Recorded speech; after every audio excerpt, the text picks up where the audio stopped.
a free, safe, and motivated day to all of us.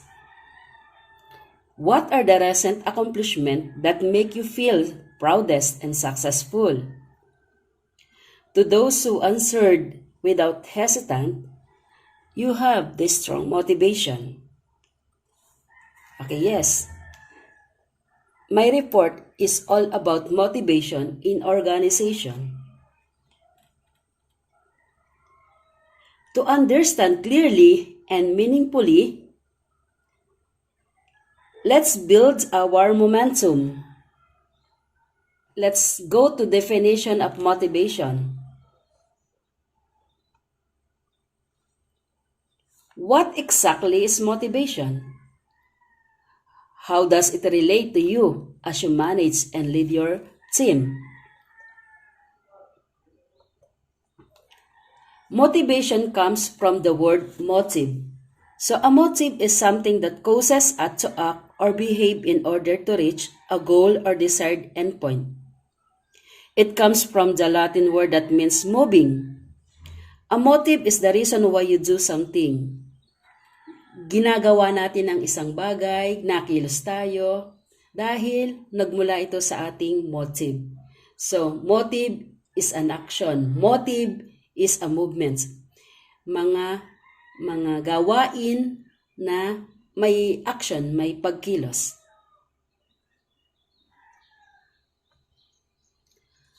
Motivation is critical to effective management and leadership.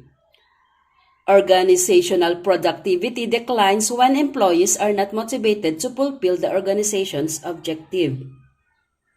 In the productivity concerns, when employees have no motivation, they will do their minimal best just so they can get through the workday. This employee is content to let others take the bulk of the work, whereas this employee becomes easily distracted by non-work activities, such as talking on the phone or surfing the internet.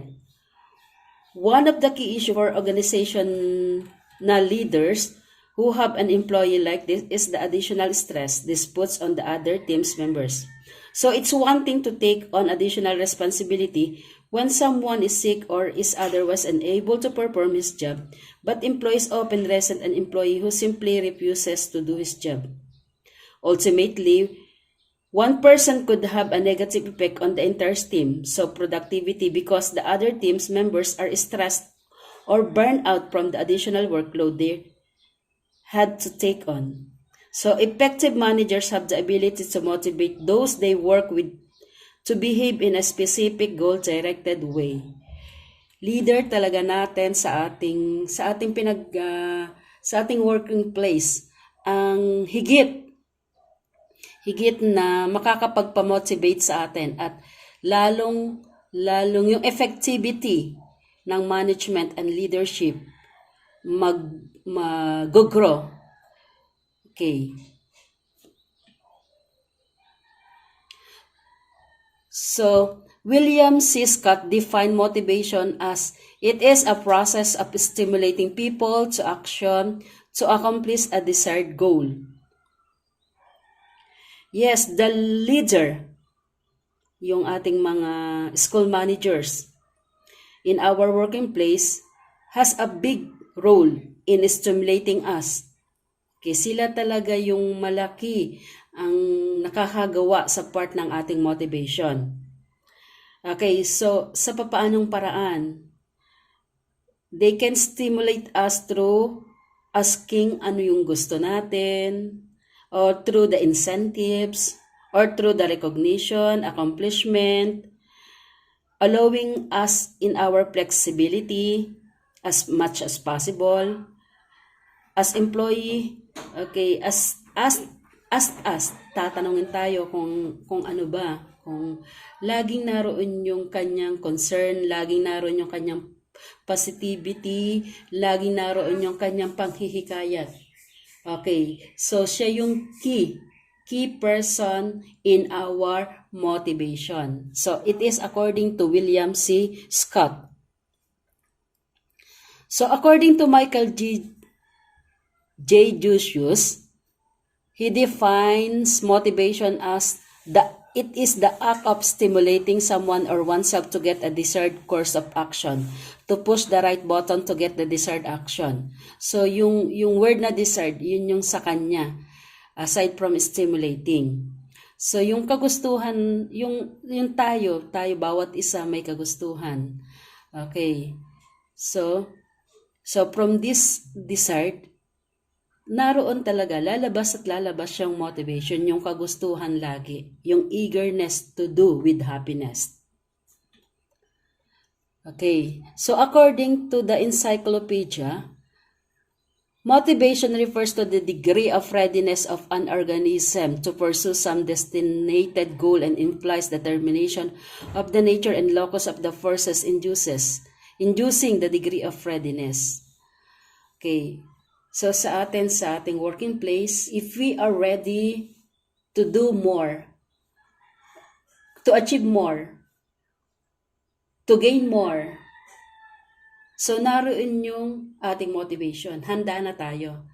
So from that, the motivation will start from our readiness.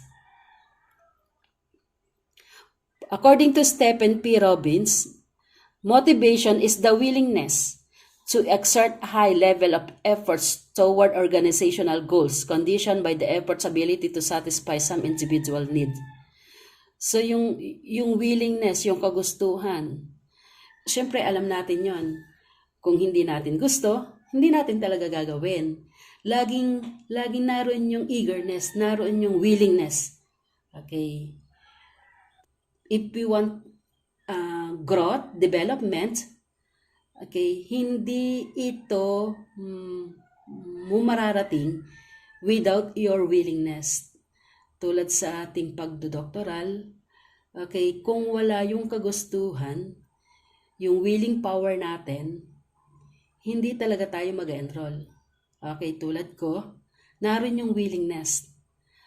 Okay, naroon yung willingness na gusto ko yung ginagawa ko. So, yung effort, syempre may additional effort ako na ibinibigay. At the same time, ganun din sa school. Kung may effort ako na yung professional development ko marating, may willingness din ako sa aking working place na ma-reach pa yung more than that pa yung aking achievement. According to Fred Lutens, motivation is the process that starts with a physiological or psychological deficiency or need that activates behavior or drive that is aimed at a goal or incentive. So naroon pa rin yung goal, naroon pa rin yung incentive natin. But yung motivation natin, magsisimula ito dun sa ano ba yung kailangan natin at ano ba yung pagkukulang sa atin. So doon magsisimula. Okay, from that, we can aim, we can achieve our goal. Mararating natin yung ating layunin, yung ano ba yung gusto natin. So, it starts with our physiological or psychological deficiency or need. So, let us consider and understand the concept of motivation. So, from motivation, we make movements for a reason. Yes. Okay. Bawat movements natin may dahilan. So, it is because of the motivation. Allowing action something that we value, the movements and the action are motive and motivation. Hindi tayo kikilos, hindi tayo gagawa kung walang nagpapamotivate sa atin. And of course, all of these are worthwhile. Lahat ito ay yung may kagandahan, may value. And this movement are the motive and motivation. Motivation is strong desire to achieve something we want. And psychologists state motivation is literally the desire that comes from our needs, values, and goals. What is this desire? Every achievement has to start with desire. So, walang achievement kung hindi nagsimula ito sa kagustuhan natin. Kaya nga, na-achieve natin ang isang bagay, ginusto natin. It is very simple. If you do not have a strong desire, you will not bother to invest any effort and time in achieving any goal. So tulad natin dito, sa ating doctoral, may desire tayo. So after the desire, syempre yung achievement. At sa working place natin, okay, we have the desire, kaya tayo nakaka-achieve ng mga bagay-bagay na hinangad din natin. Okay, let's say, yung desire ko na umangat ng kaunti. Yung desire ko na makuha ko yung kalooban ng aking school head. So, nag-start lahat yung sa desire. At sa awa ng Diyos, I achieve it. Nakuha ko yung kung paano ko mapapalapit sa aking boss. Nakuha ko yung mga bagay na gusto ko for the improvements of my learners. It begins with my desire. So from the desire, it ends with the achievement. So ito yun lahat. Ito ay dahil sa motivation. It starts with my motivation. So, okay. Motivation is not one approach fits all attitude. Meaning, bawat isa sa atin ay ang motivation ay may pinagmumulang kagustuhan sa bawat isa. Because different people have a different motivation power. Depends upon their dedication towards work. So, na doon pa rin yun. Nasa kanyang kung paano siya gumagawa. Okay, so siyempre yung approach na ibibigay sa isang masigasig, yung motivation niya, iba kaysa sa dun sa isang ang attitude ay wala lang, so less yung motivation na kailangan niya marahil. Different needs motivate different people. Some of us are motivated by power, others by the needs for achievement. Some want money while others want autonomy. Some would relish with public kudos while others would crawl into a closet. Oo nga, iba-iba nga. May namomotivate dahil sa pera, may namomotivate dahil sa achievement. So, iba-iba. Bawat isa sa atin ay may kanya-kanyang approach na gagawin ng ating mga school manager for satisfaction. Okay. Why it is important? Bakit mahalaga ang motivation in the working place or for each employee to become effective? Because of motivation, okay, it handles uncertainty better. Because motivated employees are much more engaged, they are also more self-confident in what they do. Consequently, they know how to react in difficult situations. Okay, second, bakit pa rin kailangan ng high motivation?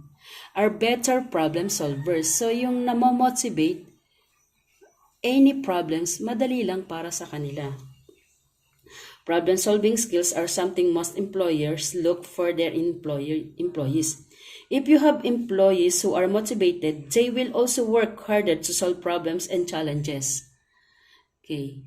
Next, bakit pa rin kailangan? Are more innovative and creative.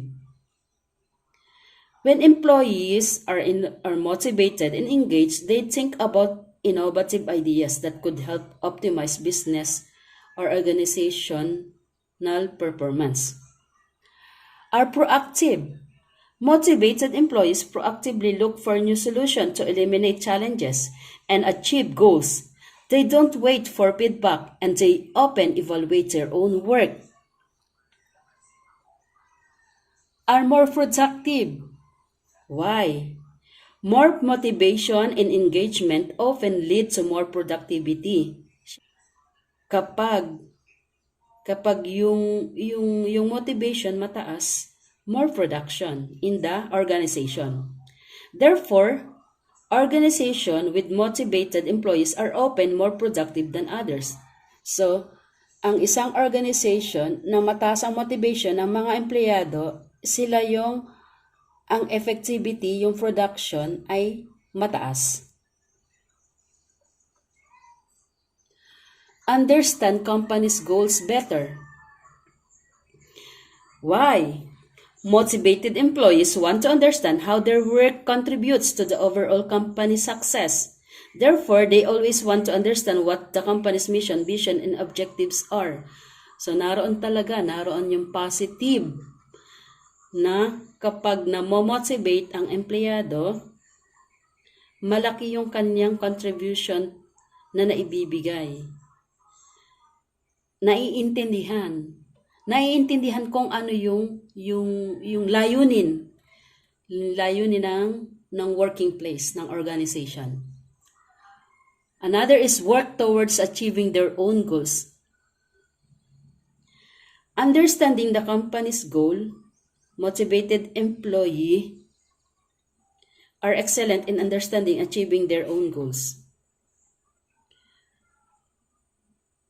Gumagawa siya at the same time, napapaangat niya yung production ng company goals. At the same time, yung kanyang goals sa kanyang pagiging empleyado. Okay, nag-grow. Nag-a-achieve siya ng masigit pa doon. Okay, bakit pa rin kailangan? Works toward achieving company's goal. So, yun na yun. Then, have lower turnover rates. Siyempre, kapag ang isang empleyado lagi na motivate, hindi siya aalis. At ang leader, hindi rin aalis. So, both leader, empleyado, walang aalis, walang turnover na magaganap. Are more adaptable and open to changes.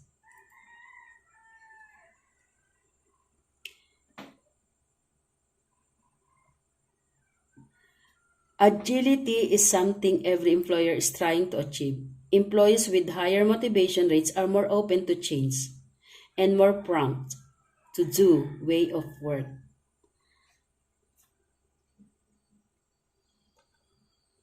And what else? Are better team players. As most motivated employees are driven by the company's goals and objectives, they are more likely to be team players than solo players. Laging naroon yung kanyang kagustuhan na maki-involve sa team. At lagi siya sa positive. Never siyang mag-negative dahil siya ay highly motivated. The other one is have a good impact on other employees.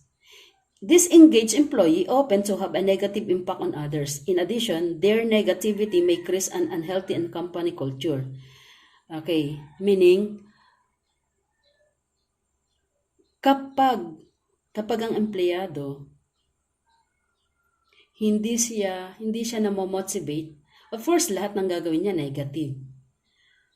Na siyang makakadulot ng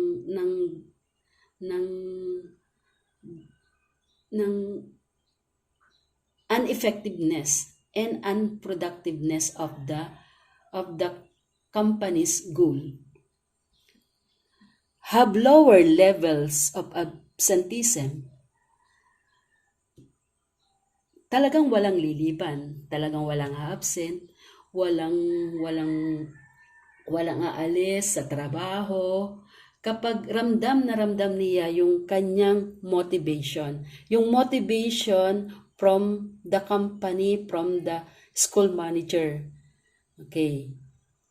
Yung pang-araw-araw na pagpasok niya, masaya siya. Okay. So, the second topic, the employee needs-based theories. Ano-ano itong mga nasa employee needs-based theory? Let's begin with Maslow's hierarchy of needs theory. So the creator of this theory is Abraham Harold Maslow. Okay. So his existence is from April 1, 1908 to June 8, 1970. He is an American psychologist. And his belief is each individual has hierarchy of needs consisting of physiological, safety, social esteem, and self-actualization needs.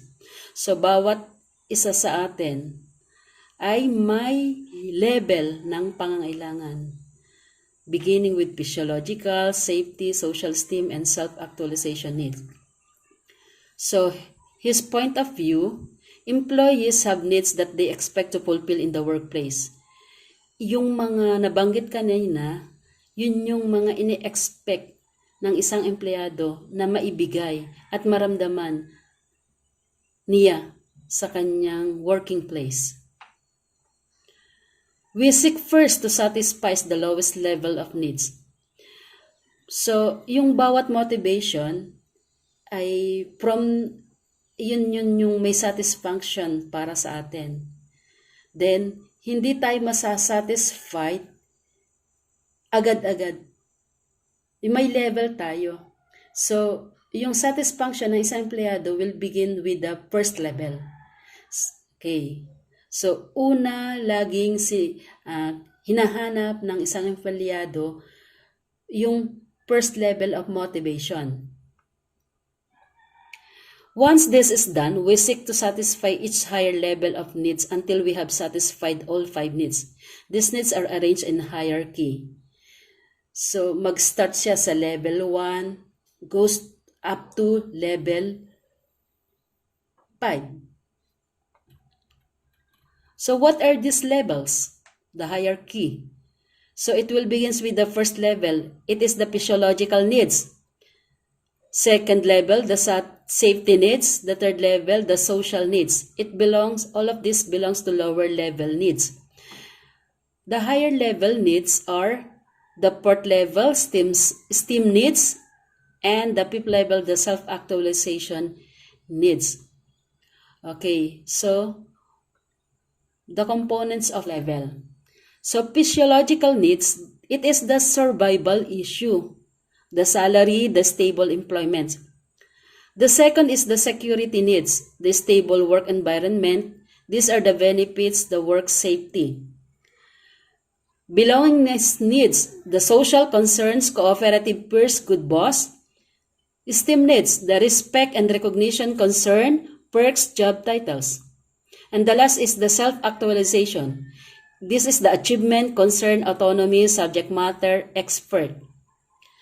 So how to satisfy? Paano na pwedeng isatisfy sa working place ang physiological needs ng isang empleyado? So from providing input for employee salaries and bonuses. Yan talaga. So we are satisfied in our working place if we have the salaries and the bonuses. So we satisfied our physiological needs. So the next is safety needs. Create an environment where individuals are comfortable. Lahat tayo, okay, gusto natin yung tayo ay lugar na kung saan ligtas, lugar na kung saan walang yung pangangambahan, lugar na kung saan we can work easily. We can act, we can move without any fear, without any yung nararamdaman nating takot, wala. So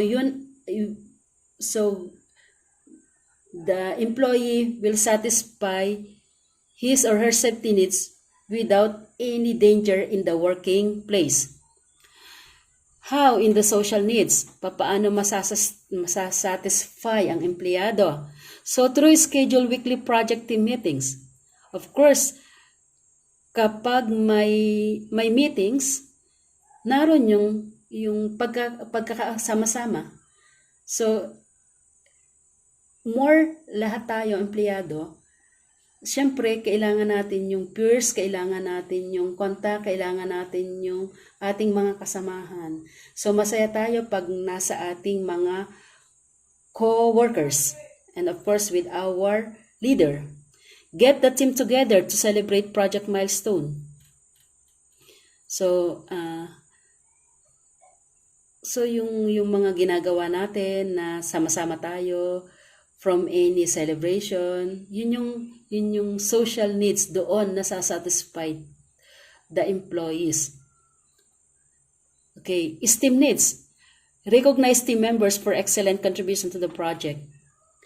May kanya-kanya tayong galing. So, yung recognition sa ating kinagagalingan, yun yung makakapag-satisfied sa ating esteem needs.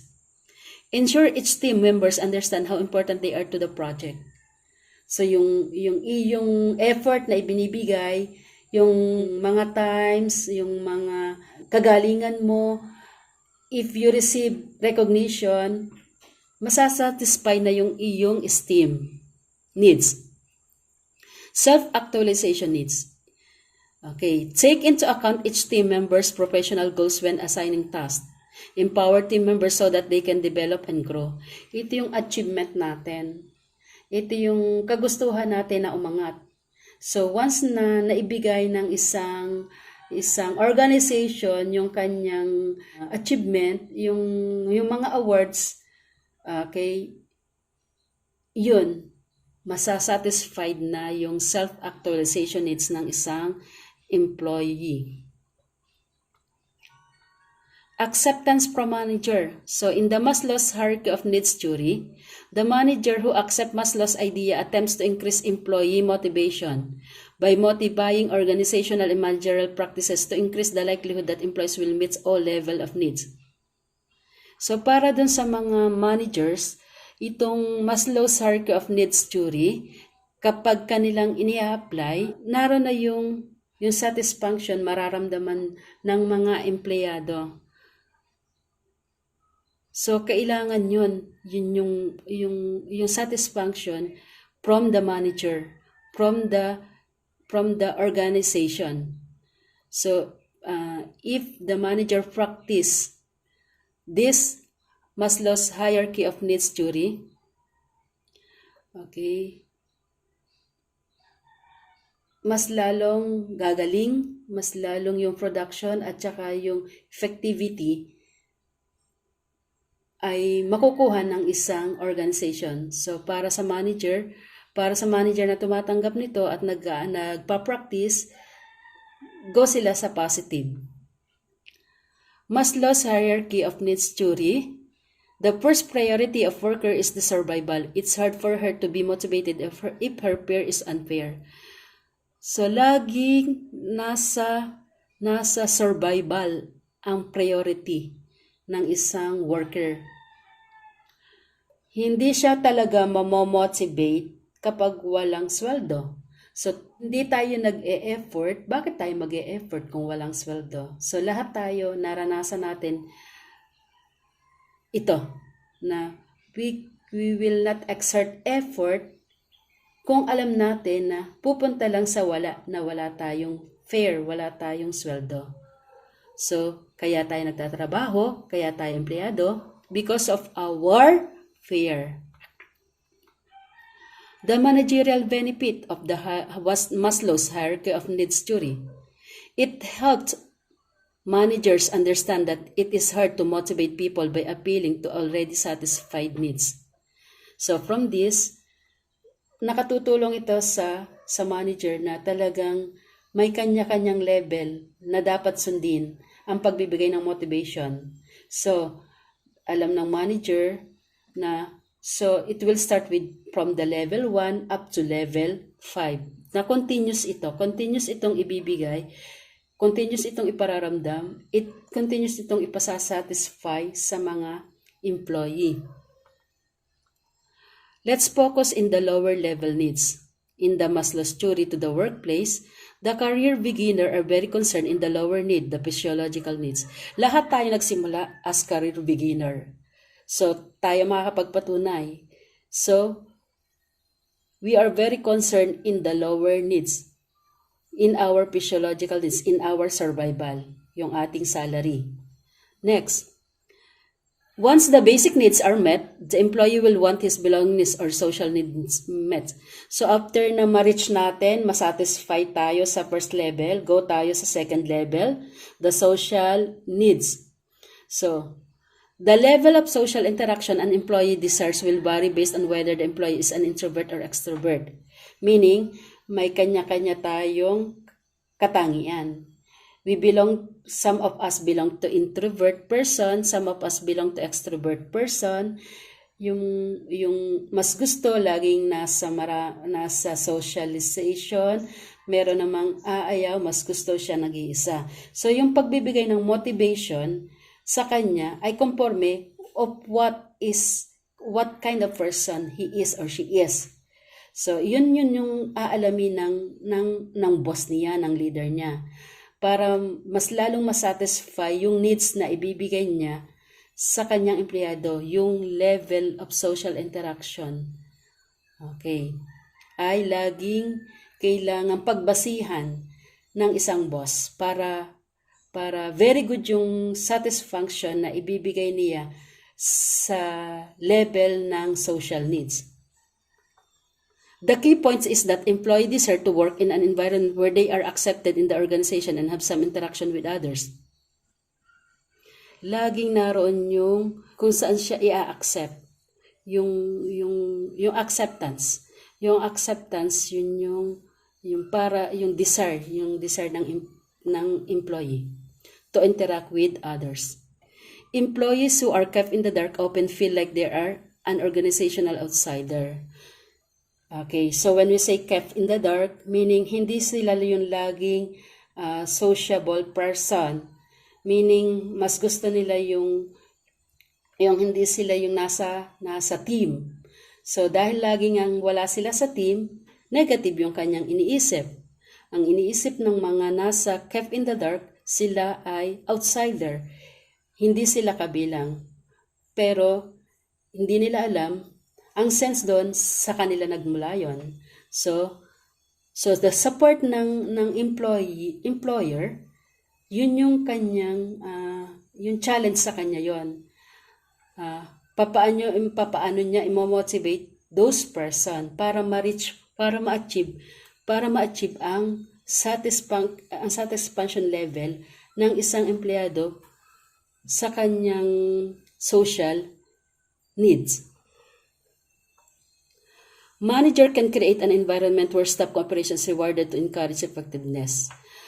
Yes, it is very true na talagang school leader, yung mga manager sa organization, siya yung may big role. Siya yung magki-create para ang bawat empleyado, yung cooperativeness ay maipakita. Okay, there is really a cooperation in all employees kapag ang school manager ay go lagi sa positive perspective. And then okay, after that, of course may reward ang manager. Okay, so pag may reward na matatanggap, mas lalong yung cooperation, mas matibay, mas laging naroon, hindi mawawala. Matibay ang cooperation ng bawat isa para sa goal ng organization. Ongoing managerial communication about operational matters is also an important component of meeting employee social needs. Yes. Kapag ang boss hindi nawawala ang pagre-relay ng what is happening inside the organization, laging willing siyang makipag-usap, laging willing siyang i-relay ang important matters. Okay, ito talaga yung makakapagpasatisfy ng social needs ng bawat empleyado. Mahalaga yung tuloy-tuloy na ginagawa ng leader nakausapin at iparating kung ano ang meron sa kumpanya. Okay, employees are motivated to complete tasks when they are perceived the outcomes will satisfy one or more of their basic human needs. To benefit both the company and the employee, managers and supervisors need to communicate with the employee throughout the entire year. Yes, ito na nga yung sinabi kanina. Obviously, there is the possibility of over-communication and micromanagement in both should be avoided. But well-placed communication about performance will help employees. Not communicating with the employee can lead to a couple of things. One, the employee could run into some surprises when you are having your review meeting with them. Oh yes, naranasan natin ito. Para bang, parang tayo, yun yung expression natin. Hindi ko alam yun. So to avoid this, kailangan yung tuloy-tuloy na pakikipag-usap. So from this, yung motivation hindi mawawala. Talagang malaki ang parte ng communication para sa motivation ng isang empleyado. Pay benefits and job security are very important, but if you want to motivate your team, you will still need to do more. Yes. Hindi lang ito. So, ito na yung next level na gagawin ng isang employer, ng isang organization to meet all the level of needs ng isang empleyado. So, let's go to the next level, the higher level of needs.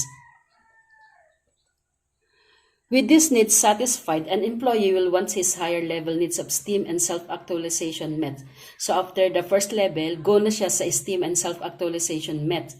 Ito na yung recognition, ito na yung achievement, ito na yung mga awards. All of these are the components of the esteem and self-actualization.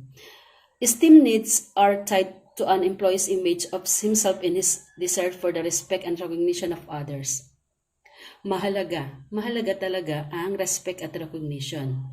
So, mas namomotivate siya, ang isang empleyado, do sa kanyang esteem, kung may respect.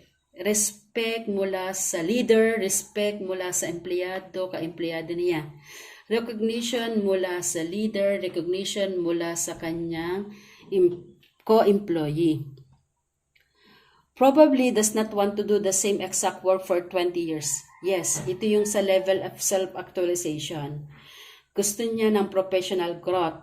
Ayaw niya ang isang empleyado, hindi lang ang hangarin niya, kaya siya nagtatrabaho, yun lang kanyang unang ginagawa. So after 20 years, hindi na yun yung dati niyang ginagawa. Nag-expect na siya more than that.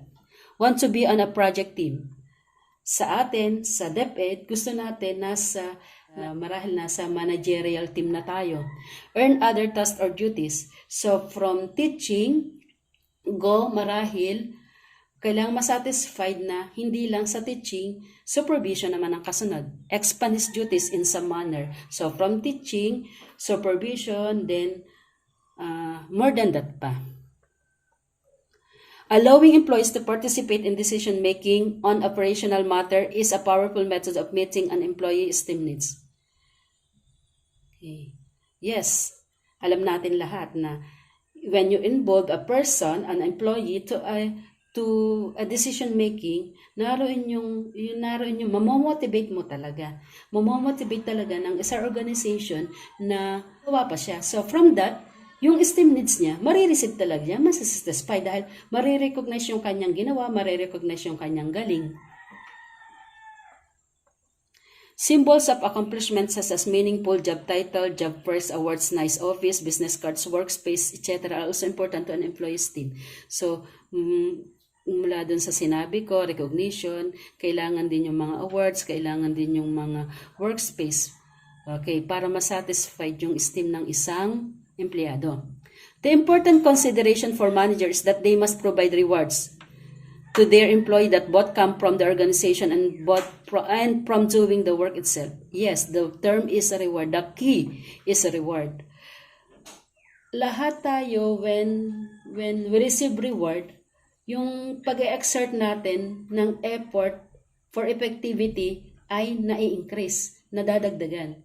So, once na may reward ang ating organization sa ginagawa at sa ginagawang mabuti, ang resulta noon, yung goal ng organization ay talagang ma-achieve.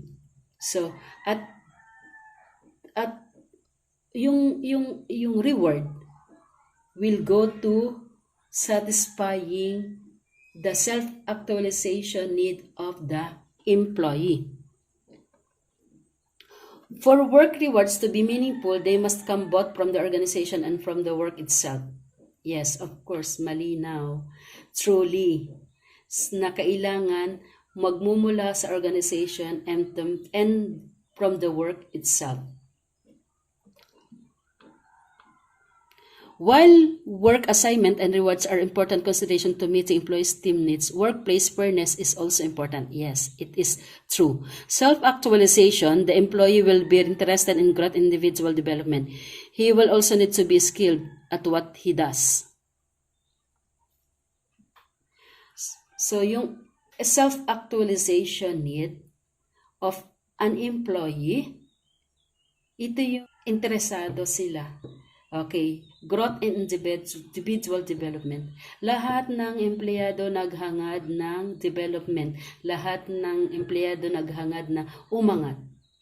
Okay, so once na na-receive niya yung kanyang development, yung kanyang growth, na may part din doon ang organization at higit sa lahat part niyo ng kanyang sarili, yun, masasatisfied.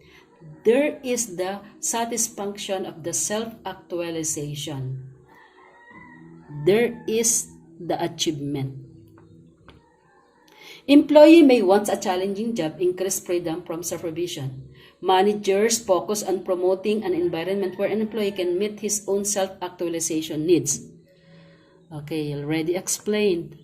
Lower end needs are the priority needs, must be satisfied before higher order needs.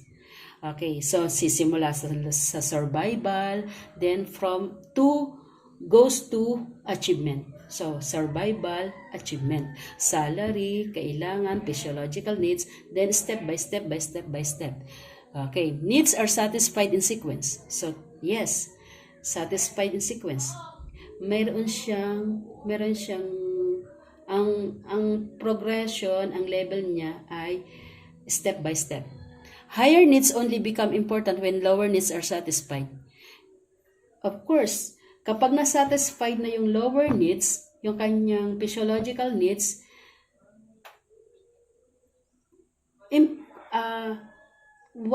pag siya nagpunta sa higher level,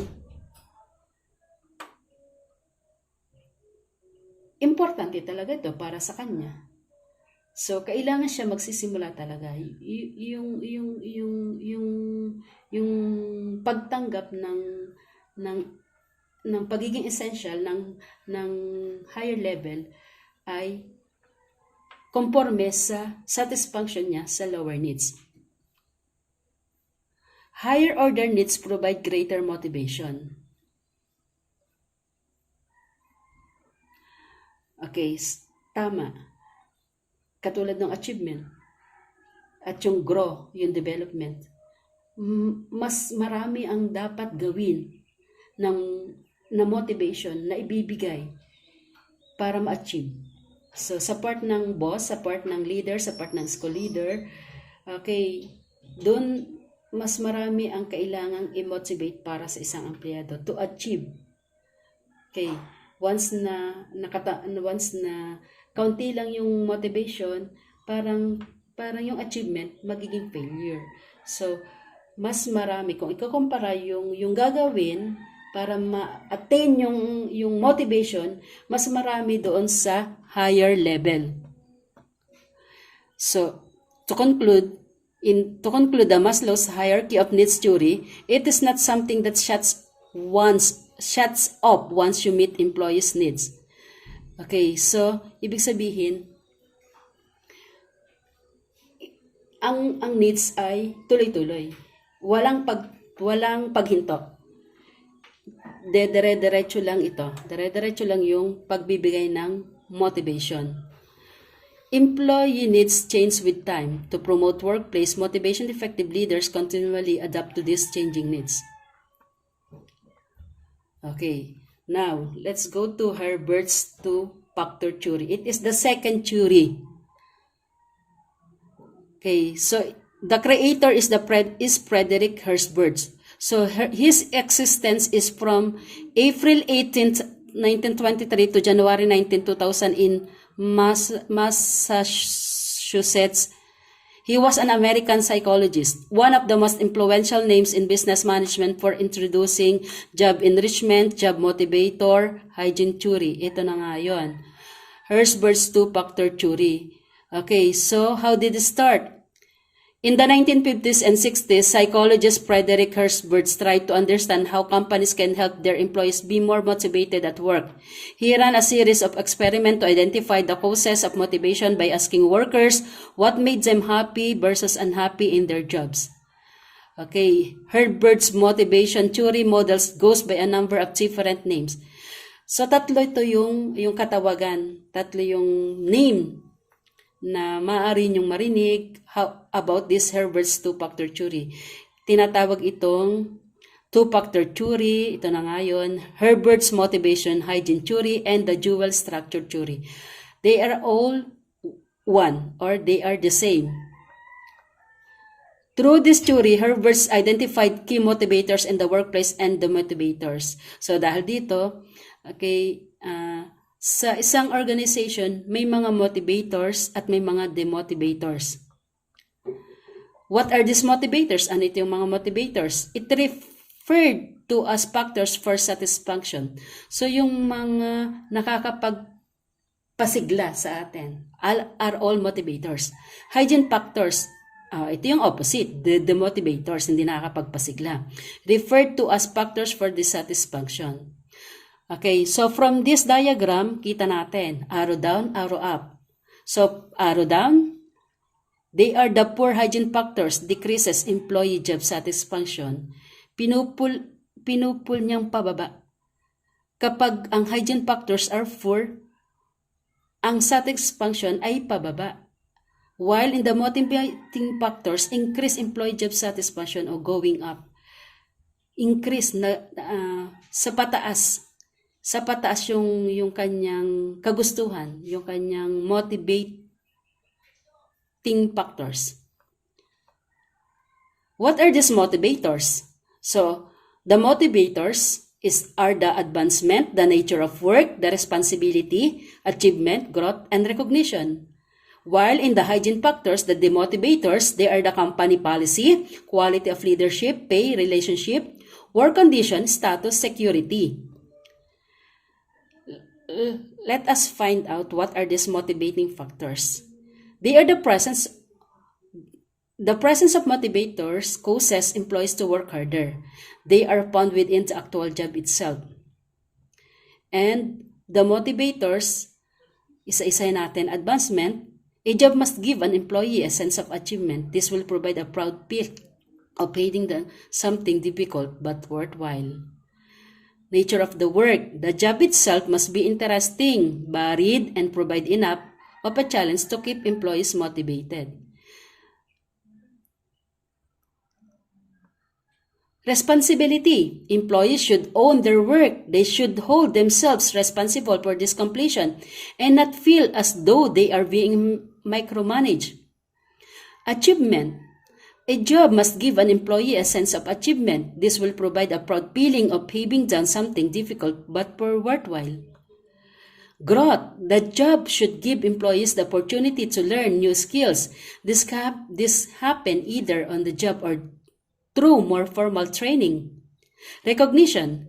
A job must provide an employee with praise and recognition of their successes. This recognition should come from both their superiors and their peers. Okay, for the hygiene factors, the absence of hygiene factors will cause employees to work less hard. Hygiene factors are not present in the actual job itself but surround the job. Okay, it is true na yung hygiene factors hindi mag-exert ng effort to work hard kung may hygiene factors na nakikita ang isang employee sa organization. Okay, so saan-saan? Sa company policies. So alam natin, this should be fair and clear to every employee. Without fairness, may hygiene factors talaga. Okay, quality of leadership. Leadership must be fair and appropriate. Yun pa rin, yung fairness pa rin. So, hindi nawawala yung fairness. So, kapag nawala ang fairness, hygiene factors, papasok na naman yan. The demotivators. Pay. The pay structure should be fair and reasonable. Alam natin na kapag tayo ay ang sweldo hindi sapat, syempre, yung motivation willpower, yung motivation power natin going decreasing, hindi going increasing. So, ano yun? Hygiene factor na naman yun. Okay. Relationships. There should be no tolerance for bullying or cliques. A healthy, amiable, and appropriate relationship should exist between peers, superiors, and subordinates. Kapag masaya ang isang empleyado, motivators yun. Pero once na ang relationship naging negative, decreasing ang kanyang motivation, go ito sa hygiene factor or the demotivators. Work conditions. Equipments and the working environment should be safe, fit for purpose, and hygienic. So, decreasing ang motivation or hygiene factor kapag hindi safe ang isang employee sa kanyang working place. Status. The organization should maintain the status of all employees within the organization. Performing meaningful work can provide a sense of status. Okay, how to apply? Okay, this Herbert's two-factor theory. Organizations have to eliminate the demotivators and increase the motivators in the organization. Of course, kailangang tanggalin, i-delete. So you have to delete the demotivators, increase the motivators. How? Step 1, remove the hygiene factors first. How to remove? The first step is to identify and the motivating factors in the workplace and remove them. So, yung lahat ng sinabi natin kanina. So, kailangan yung tanggalin. This could be a toxic manager or employee, low compensation, poor work condition, bad company policies, or a mixture of these things. All of this belongs to hygiene factors. So, kailangan siyang i-remove, i-delete. Next step. Focus on motivation and job enrichment. Think about the quality of employees' jobs and how their work experience every day could be enriched. Mag-focus ang organization kung paano yung enrichment ng ginagawa ng mga employees ay mapabuti. Okay, so from this, ma-avoid ang demotivators. Another is talk to employee and team members. Mahalaga ang communication. So tulad ng kanina, communication ay kailangan on the part of the manager. Don't forget to ask or feedback from actual members of the company. So tuloy-tuloy lang. So once na nawala ito, so papasok ang hygiene factor, ang demotivators. Go na naman sa negative, decreasing power of the motivation. Be an example. Eliminate the motivators and figure out each employee motivators. Okay, hindi kailangan ang demotivators, hindi kailangan ang hygiene factors. Okay, so para mas madami ang nakikita na magaganda, remain or figure out each employee motivators. Another one is to give a voice to employees. May freedom. Let the employees know you value their opinion by offering opportunities for feedback and to have a say in the company work culture. Dapat may freedom na magbigay ng feedback ang isang employee sa organization. Okay, it will lessen the demotivators. Mababawasan. It will increase the demotivation. Once na ang isang empleyado ay may karapatan sabihin at makipulong kung ano man yung dapat pag-usapan. Leaders should come up with ways to give employees more autonomy and power over their work lives. Removing the hygiene items help get the organization to achieve that neutral space. From this point, the organization can then work toward better employee motivation. So, hindi talaga kailangan ang hygiene items. Hindi talaga kailangan ang demotivators, yung hindi makakapagpasatisfied. So, kailangan yung makakapagpasatisfied lang. The quality of employees' jobs and how their work experience every day could be enriched. Okay, and we should also remember that from the Herbert's theory, it is important to be aware of the standards you are setting for yourself as a leader because they are what lower management and employees will imitate. Okay, kung ano yung lahat ng magandang ginagawa ng isang leader, yun din lang lamang ang lahat na gagawin ng mga empleyado. So, kailangan talaga ipakita ang mga motivators factors kaysa sa demotivators factors. So, ito yung gagayanin. Ito yung best example. Every employee is unique and will have individual motivating and demotivating factors. So, isasaalang-alang din dapat ng isang leader na may kanya-kanyang katangian, na may kanya-kanyang pinaghuhugutan ng motivation ng isang empleyado. So, yung isang motivator factors ay bagay sa isang empleyado, meron namang hindi bagay at hindi akma at hindi niya gusto. So, kanya-kanya ang motivating factors at demotivating factors ng bawat empleyado. The last topic is the differences between current approach and traditional approach to motivation. So, in the traditional approach from Frederick W. Taylor's work, it says that everyone was primarily motivated by economic gain. Okay, ang nakakapagpamotivate sa isang tao ay yung kanyang pagkita. Another one is, manager knew more about the jobs being performed than the worker. Mas focus sa traditional approach ng leader ay yung trabaho. Pangalawa lang ang gumagawa. If being paid a person enough, they could perform any job. Para bang, sige, basta ako may sweldo, sigurado naroon ang performance ng bawat trabahador. Yun yung para sa traditional approach. Okay. And the other one is dismissing common motivators such as the job itself, coworkers, flexibility with their schedule. So ito yung mga para sa traditional approach. Tatanggalin yung mga motivators, dismissing the job itself, coworkers, flexibility with their schedule. The other one is focus on the social environments of a company. Kabutihan muna sa social environment, doon nakapokus ang approach of motivation of the human relations.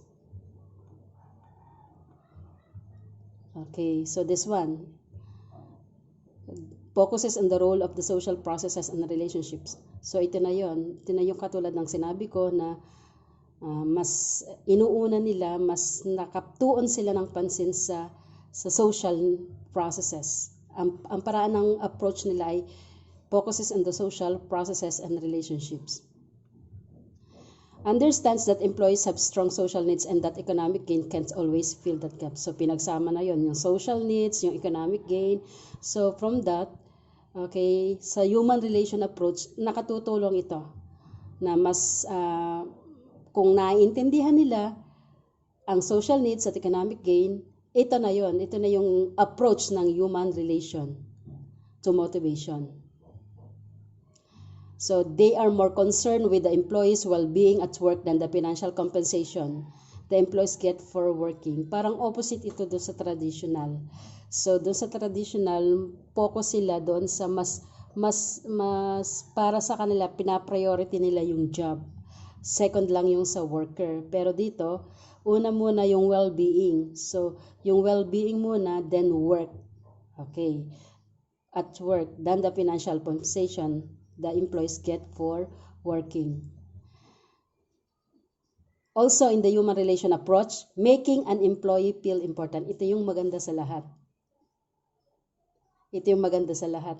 Importante yung kanila, yung sila mismo. That sila yung importante. Okay. In human relations approach also, it is a simple thing like including employees in decision making them feel very valued. Talaga naman, nakapag isinali ang employee sa decision, ito yung nakakapagpahalaga sa isang empleyado. So ito yung positivity of the human relations approach. So let's go to human resource approach. On this approach to motivation, it tells us that employees want to contribute and make real contribution to something. So from those motivation, nagpapahiwatag ito na gusto, naghahangad ang mga empleyado na maging kabahagi din sila. Okay? They want contributions. Gusto nilang magbahagi ng para sa kanila. Also, illusion of contribution and participation is enough to motivate employee. Ay, ang galing. Basta makapag-contribute sila, motivated na sila. Managers need to figure out how to use all their human resources and encourage employee to participate. So, sa part ng manager, kailangan niyang alamin papaano gamitin yung human resources at papaano ma-encourage niya na makihalubilo, makisali, maging part ang employee sa organization. So, yun ang maganda sa human resource approach. Of course, from the human resource approach to motivation, create work teams that collaborate and make decisions. Ang galing. From this human resource approach to motivation, teamwork and collaboration, and making decision, yun lahat. Yun ang lahat na nabubuo if the human resource approach to motivation is being done. Okay. So, that's all. Thank you.